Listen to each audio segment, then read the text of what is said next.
Hi there guys, in today's video of VinylCut, we'll be looking at a few ways to flip shapes and objects. But let's just quickly start with the intro.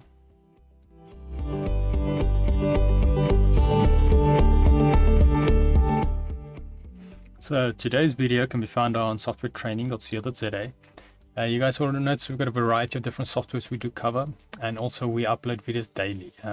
So just keep an eye there and, so you can get any new content. Otherwise, back in the program here. Now we have covered flipping in some past videos, but today's video will be dedicated just to that, and we'll be looking at a few ways we can do that. So first of all, we want to start by selecting your shape. Make sure your selection tool is selected. In your toolbar, you're on the top left. Then you can either just click on the shape, if it's grouped like mine, or you make a selection box over all the shapes. But make sure the selection box goes over all the edges, because if it does not, it will not select it.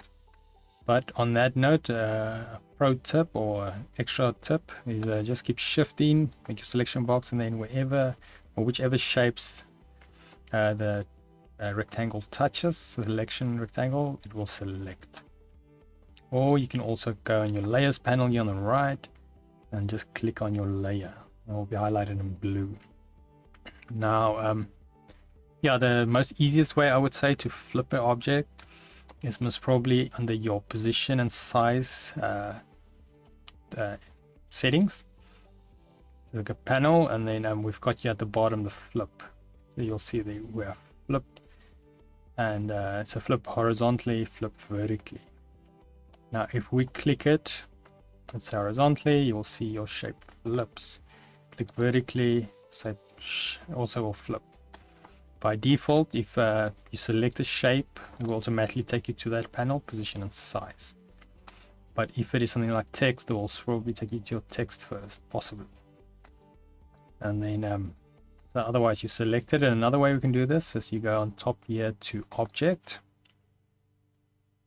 And then we go to Transform.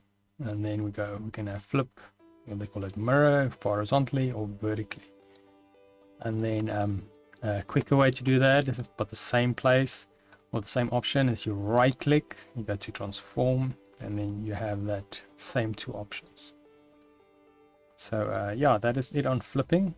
And it's quite a handy tool. You use it a lot if you have to make an exact same shape. Let's say you're doing butterfly wings or something on both sides, and then the tool comes in very handy if you want to keep symmetry. So otherwise, if we head to vinylcut.co.za, the program is freely available here. Just navigate to the downloads page. And then also if we go to softwaretraining.co.za, like I mentioned, we have a variety of different softwares we do cover, as you can see here. And also you can isolate your search if you're looking for anything specific. Otherwise, if you don't find what you're looking for, just go request a training video, and then we'll make that for you. Otherwise, thanks guys for watching, and cheers.